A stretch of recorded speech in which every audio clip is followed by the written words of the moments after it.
Atlas के पहले chapter में पढ़ा गया ग्लोब, अक्षांश, अक्षांश रेखा, अक्षांश वृत्त, विषुवत रेखा, इसके बारे में पढ़ा गया। कर्क रेखा, मकर रेखा, उत्तरी ध्रुवीय रेखा, दक्षिणी ध्रुवीय रेखा, अक्षांश रेखा, दो अक्षांश रेखाओं के बीच की दूरी यदि उनका जो डिस्टेंस हो 1 डिग्री कोण पर हो, कितना होता है, यह सब पढ़ा गया। अब हमको पढ़ना है दिन और रात कैसे होते हैं। ये सूरज हो गए और यह हो गया पृथ्वी, यह हो गया पृथ्वी।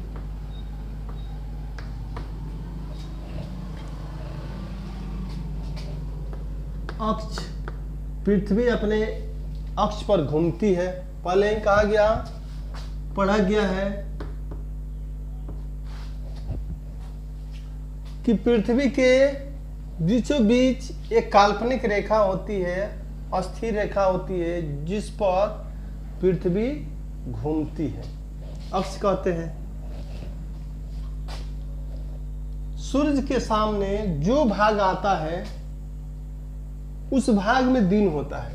जैसे सूर्य का प्रकाश आया तो आधा भाग को इसने कैप्चर किया, तो इस तरफ जिधर सूर्य का प्रकाश नहीं है रात है और इधर दिन है।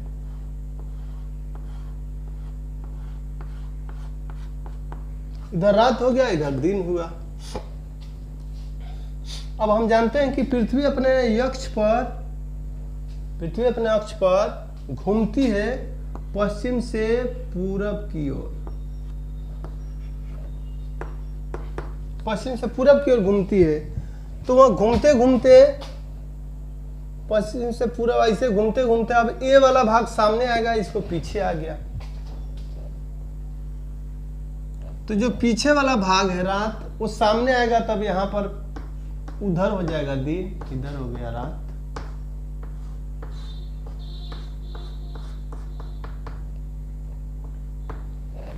यानी पृथ्वी पर दिन रात होते कैसे हैं, तो पृथ्वी का जो भाग सूर्य के सामने आता है वहां पर दिन होता है, और वह भाग धीरे धीरे घूमता जाता है।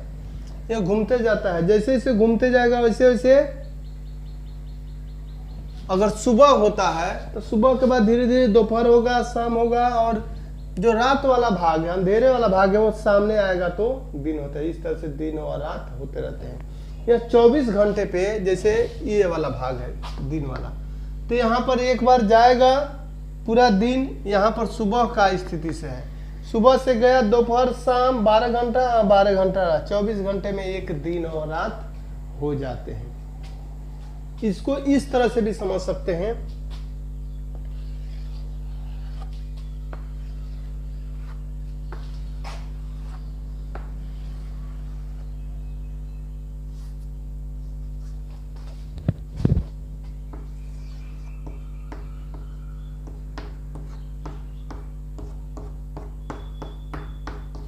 यह सूरज है,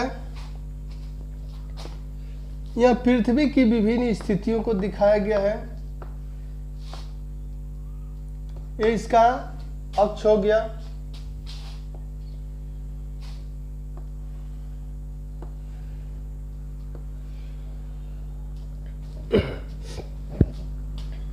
सबसे पहले यहां से सूर्य का जो भाग सबसे पहले सामने आता है वहां पर सूर्योदय होता है।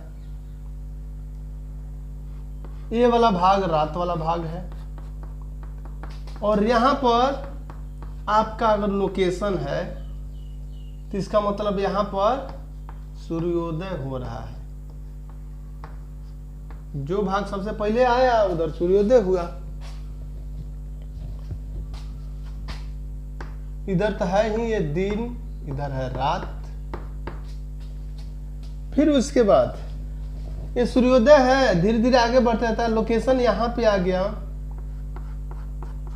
इधर तो रात है ही और इधर दिन है, लेकिन यहां पर अब दोपहर हो गया। दोपहर का समय हो गया, सूर्योदय से दोपहर हुआ। उसके बाद फिर अपने अक्ष पे घूम रहा है, घूमते घूमते जब यहाँ पर इसका लोकेशन आपका अगर आ गया तो यहाँ पर अब सूर्यास्त का समय आ गया, और जो सामने भाग है वो दिन वाला भाग है ही, इधर रात। और जैसे ही आपका लोकेशन अब यहाँ पर आ गया तो इधर दिन है और इधर रात है, और इधर हो गया आधी रात हो गया। यानी 24 घंटे पर पृथ्वी का आधा भाग हो गया। उसके बाद धूप यानी सूर्य के सामने पड़ता है तो दिन हो गया, और उसके बाद घूम करके दूसरा भाग उसके सामने आता है। यानी 24 घंटे में एक बार अपने धुरी पर, अपने अक्ष पर पृथ्वी घूम जाती है, और एक दिन रात यह कहलाता है। ऐसे सामान्य बोलचाल की भाषा में हम एक दिन रात को ही एक दिन कहते हैं, 24 घंटे का। तो यह दिन रात होने के कारण है, जो भाग सामने आएगा दिन होगा, जो भाग पीछे जाएगा छाया बनेगा होगा रात होगा। अब अगला हमको पढ़ना ये हो गया दिन रात का बनना। दिन और रात कैसे होते हैं इसके बारे में हमने जाना। अब पढ़ना है कि जब 12-12 घंटे के हिसाब से अगर हम बांट दें दिन और रात को, तो सब दिन बराबर होना चाहिए, सब रात भी बराबर होना चाहिए। लेकिन कुछ दिन बड़े होते हैं तो रात छोटा हो जाता है, और दिन धीरे धीरे बढ़ते जाता है, बड़ा दिन करने लगता है, फिर छोटा दिन करने लगता है। इसका कारण क्या है? और पढ़ना है कि दिन और रात छोटे बड़े क्यों होते हैं।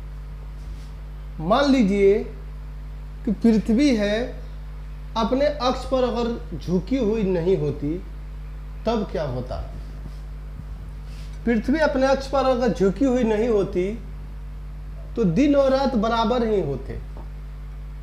लेकिन चूंकि पृथ्वी अपने अक्ष पर झुकी हुई है, इसीलिए दिन या चाहे रात का बड़ा छोटा होना होता है। यानी कारण कह सकते हैं पृथ्वी का अपने अक्ष पर झुका हुआ होना। अब पढ़ना है कि पृथ्वी अपने अक्ष पर चूंकि झुकी हुई है, इसीलिए दिन और रात या छोटे बड़े होते हैं। तो उसका कारण क्या है? यहां पर हमने सूर्य को मान लिया कि यह सूर्य है, और ये पृथ्वी के पोजीशंस हैं। एक बार यहां देखेंगे, यहां देखा जाएगा, यानी सबसे पहले यहां पर देखा जाएगा, ये है 21 मार्च।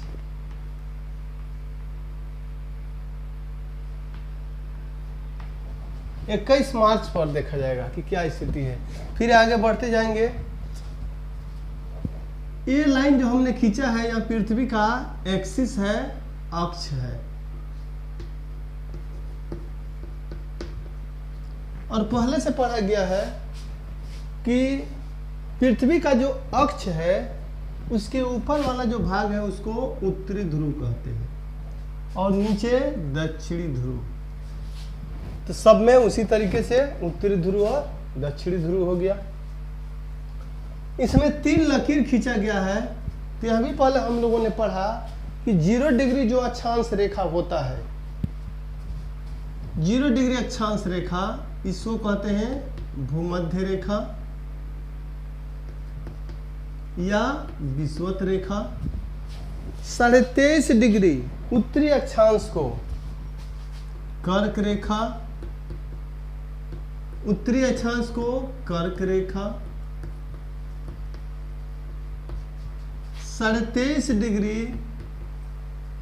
दक्षिणी अक्षांश को मकर रेखा।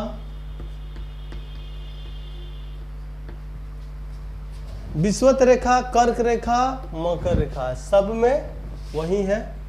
कर्क रेखा, विषुवत रेखा, मकर रेखा, सब में वही स्थिति है।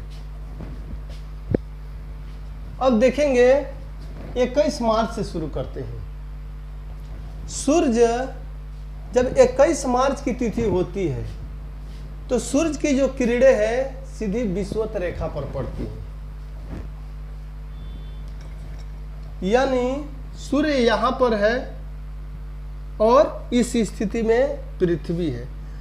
विषुवत रेखा पर पड़ती है, यह विषुवत रेखा हो गया। सूर्य की किरणें विषुवत रेखा पर सीधी पड़ती है और विषुवत रेखा पर जब सीधी पड़ती है तो जिसके कारण दिन और रात बराबर होते हैं, यानी सामने वाला भाग यानी विषुवत रेखा पर बीच पे जब पड़ेगा तो दिन रात बराबर होगा। 12 घंटे का दिन, 12 घंटे का रात।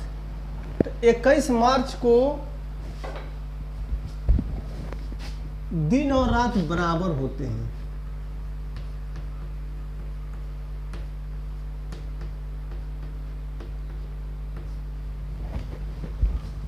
यानी उत्तरी ध्रुव और दक्षिणी ध्रुव जब सूर्य की किरणें यहाँ पर पड़ती है, यहाँ पड़ने का मतलब पूरे विषुवत रेखा पर, विषुवत वृत्त पर, तो इसीलिए इधर उत्तरी जो गोलार्ध है या दक्षिणी गोलार्ध, ये होगा उत्तरी ध्रुव दक्षिणी ध्रुव। उत्तरी गोलार्ध किसे, तो विषुवत रेखा के ऊपर वाला जो क्षेत्र है वो उत्तरी गोलार्ध कहलाता है।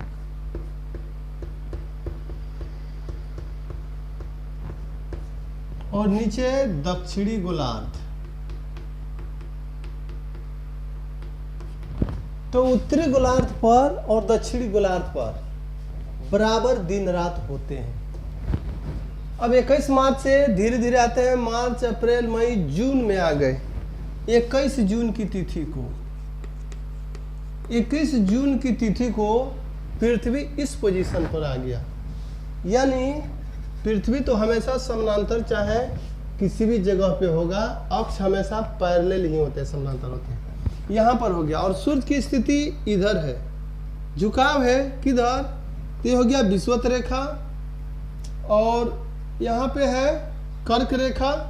तो कर्क रेखा पर सीधी पड़ती हैं सूर्य की किरणें और इसमें कर्क रेखा ए हो गया, कर्क रेखा ऊपर वाला है। 21 जून की तिथि को सूर्य की किरणें कर्क रेखा पर पड़ती हैं, यानी कर्क वृत्त पर पड़ती है। तो कर्क वृत्त है किधर, उत्तरी गोलार्ध में है। तो कह सकते हैं उत्तरी गोलार्ध में दिन बड़ा होता है, उत्तरी गोलार्ध में दिन बड़ा होता है। जब दिन बड़ा होगा तो रात कैसा होगा, इसका मतलब रात छोटा होगा। और उत्तरी गोलार्ध में जब दिन बड़ा होगा तो नीचे दिन, दक्षिणी गोलार्ध में दिन छोटा होगा और रात बड़ा होगा। जून के बाद फिर आगे बढ़ते जाते हैं। हमने यहाँ पे देखा दिन रात बराबर है, यहाँ दिन बड़ा हो गया उत्तरी गोलार्ध में। उत्तरी गोलार्ध में जितना दक्षिणी गोलार्ध में था समय उतना ही उत्तरी गोलार्ध में दिन रात बराबर था। इधर दिन बड़ा होता गया और यहाँ कर सबसे बड़ा दिन हो गया 21 जून। ऐसे कोई जरूरी नहीं कि 21 जून का ही हमेशा होगा, कभी कभी यहाँ 22 जून को भी होता है। तो 21 जून को सबसे बड़ा दिन हो गया। और अब फिर आगे बढ़ते बढ़ते आ गए सितंबर में, आ गए 23 सितंबर। जब 23 सितंबर आते हैं तो यहाँ पर हो गया सूर्य और ये हो गया पृथ्वी। अब दोबारा सूर्य की किरणें विषुवत जो वृत्त है सीधी पड़ती हैं, विषुवत वृत्त पर पड़ती हैं। विषुवत वृत्त पर पड़ने के कारण फिर यहाँ भी तब दिन रात बराबर होते हैं। जैसे यहाँ पर विषुवत वृत्त पर पड़ने का दिन रात बराबर, तो 23 सितंबर को भी दिन रात बराबर होते हैं।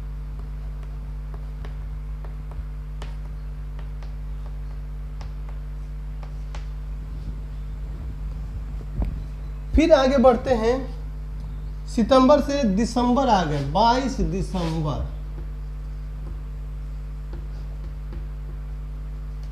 22 दिसंबर को देखते हैं।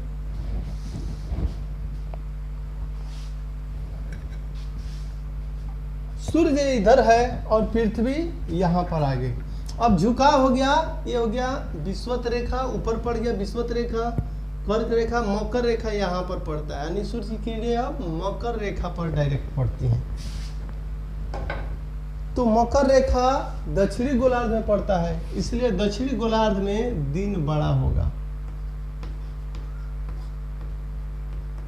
दिन बड़ा, और दिन बड़ा होगा तो रात छोटा होगा। और ठीक इसके उल्टा उत्तरी गोलार्ध में कह सकते हैं, जब दक्षिणी गोलार्ध पर दिन बड़ा है तो उत्तरी गोलार्ध में दिन छोटा होगा।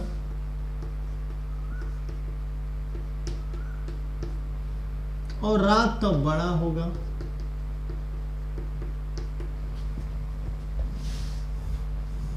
इसी को एक और फिगर से समझ सकते हैं। ये हो गया विषुवत रेखा, केवल हम अक्षांश लिख देते हैं, 0 डिग्री अक्षांश, 23.5 डिग्री अक्षांश, उत्तरी अक्षांश यानी कर्क रेखा, और ये हो गया मकर रेखा।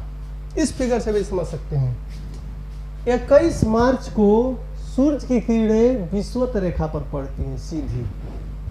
यह हमने सूरज को बना दिया, यानी सूर्य को दिखाने का मतलब हो गया कि सूरज की किरणें सीधी पड़ती है, वहीं पर अधिक गर्मी पड़ती है।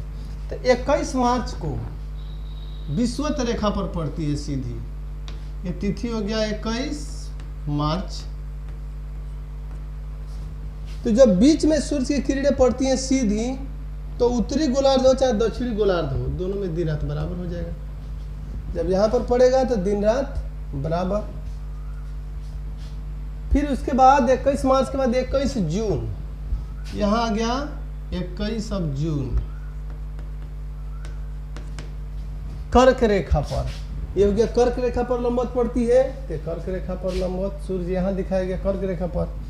कर्क रेखा पर जब सूरज की किरणें सीधी पड़ती हैं तो यह उत्तरी गोलार्ध में स्थित है, यानी उत्तरी गोलार्ध में तब दिन बड़ा होगा, इधर दिन बड़ा होगा।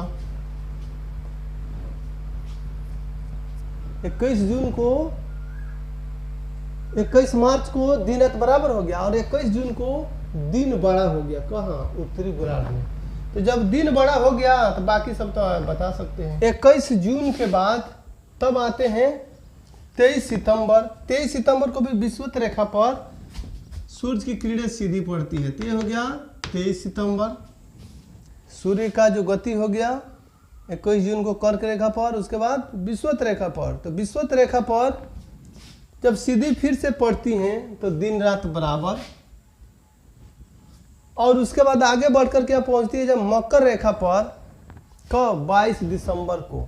22 दिसंबर को मकर रेखा पर लंबवत पड़ती हैं। तो ये दक्षिणी गोलार्ध में है, और यहाँ पर सूर्य की किरणें पड़ती हैं, इसीलिए दिन तब यहाँ बड़ा होगा। तो इसके सहायता से भी याद रख सकते हैं। तो हमको क्या क्या याद रखना है कि 21 मार्च और 23 सितंबर को दिन और रात बराबर होते हैं। और उत्तरी गोलार्ध में कहें तो 21 जून को दिन बड़ा होता है, और दक्षिणी गोलार्ध में 22 दिसंबर को दिन बड़ा होता है। यह दक्षिणी गोलार्ध का हो गया। ऊपर हो गया उत्तरी गोलार्ध, दक्षिणी गोलार्ध।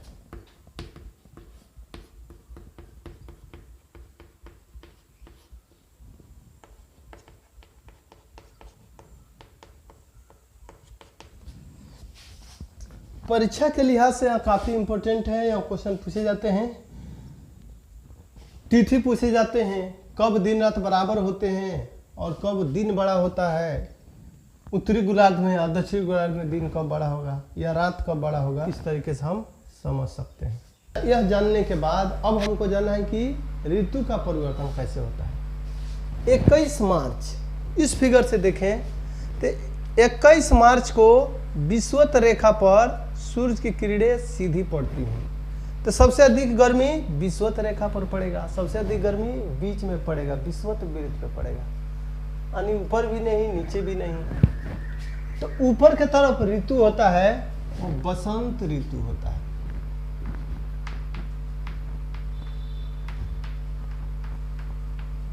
और नीचे की तरफ होता है यानी दक्षिणी गोलार्ध में शरद ऋतु। उत्तरी गोलार्ध में बसंत ऋतु और दक्षिणी गोलार्ध में शरद ऋतु होता है। अब ये ऋतु बसंत ऋतु शरद ऋतु लगभग मौसम लगभग एक जैसा ही होता है। दोनों। यह है कि शरद ऋतु है, शरद ऋतु आता कब है? वर्षा के बाद वाला जो समय है, यानी ठंडी भी अभी नहीं आया है और बारिश भी वो खत्म हो गया। तो शरद ऋतु और बसंत ऋतु लगभग एक जैसा, कुछ कुछ अंतर है, नहीं तो लगभग सेम यह मौसम होता है। तो बसंत ऋतु, शरद ऋतु, फिर उसके बाद धीरे धीरे चेंज होता है ऋतु। और 21 जून पर जब पृथ्वी की स्थिति यहाँ पर आ गया, 21 जून को जब कर्क रेखा पर पड़ती है, 21 जून को सूर्य की किरणें सीधी कर्क रेखा पर पड़ती हैं, यानी उत्तरी गोलार्ध में पड़ती है। स्वाभाविक है कि उत्तरी गोलार्ध में अधिक धूप पड़ेगा, यानी इधर तब गर्मी की ऋतु होगी, ग्रीष्म ऋतु होगी। उत्तरी गोलार्ध में तब ग्रीष्म ऋतु होगी। यह इसलिए क्योंकि उत्तरी गोलार्ध में सूर्य की किरणें सीधी पड़ती हैं और नीचे तब हो जाता है शीत ऋतु। अब इससे आगे जून के बाद सितंबर में आते हैं। सितंबर में सूर्य की किरणें फिर सीधे पड़ती हैं विषुवत रेखा पर, विषुवत भूमध्य रेखा पर सीधी पड़ती हैं। और बीच में सूर्य की किरणें सीधी पड़ती हैं तो दोनों तरफ का फिर ऊपर वाले के जैसा ही होता है। और बसंत ऋतु तब नीचे के तरफ होता है और ऊपर शरद ऋतु, यानी सूर्य की किरणें जब विषुवत रेखा पर पड़ती है तो ऊपर न ज्यादा गर्मी और ठंडी, न नीचे उसी प्रकार। तो शरद ऋतु, यहाँ भी देखा सूर्य के तरफ जो इलाका है इधर का शरद ऋतु, इधर भी सूर्य के नजदीक वाला शरद, बसंत ऋतु, बसंत ऋतु। और जब फिर सितंबर से दिसंबर की ओर जाते हैं 22 दिसंबर को, तो सूर्य की किरणें अब नीचे दक्षिणी गोलार्ध वाले मकर रेखा पर पड़ती है, मकर रेखा पर सीधी पड़ती है। तो स्वाभाविक है कि दक्षिणी गोलार्ध में सूर्य की किरणें सीधी पड़ती हैं तो गर्मी अधिक होगा, तो दक्षिणी गोलार्ध में ग्रीष्म ऋतु होती है।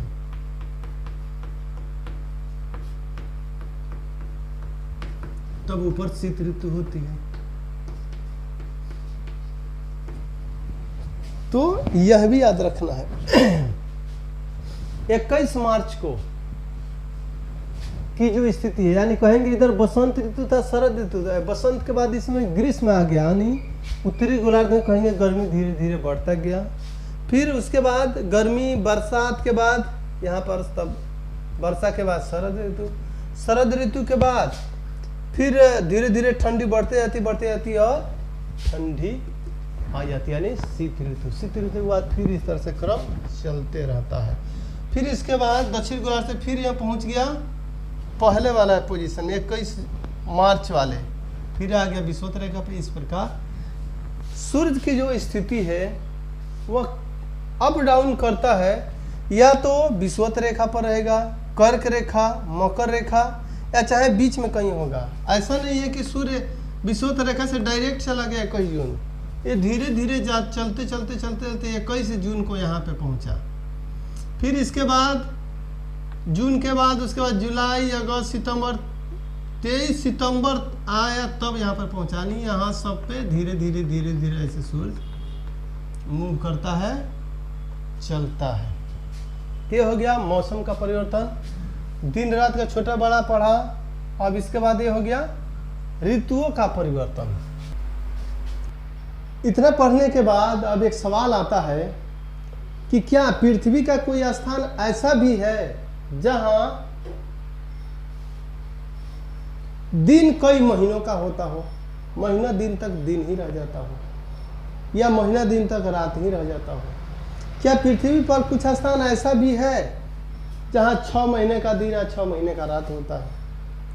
अगर वैसा होता तो वे कौन कौन से स्थान हैं, और ऐसा अगर होता है तो वह क्यों होता है, उसके बारे में पढ़ेंगे। और सूर्य ग्रहण और चंद्र ग्रहण क्यों होता है, ये अगले क्लास में पढ़ा जाएगा। और फिर उसके बाद अब देशांतर रेखाओं के बारे में पढ़ा जाएगा।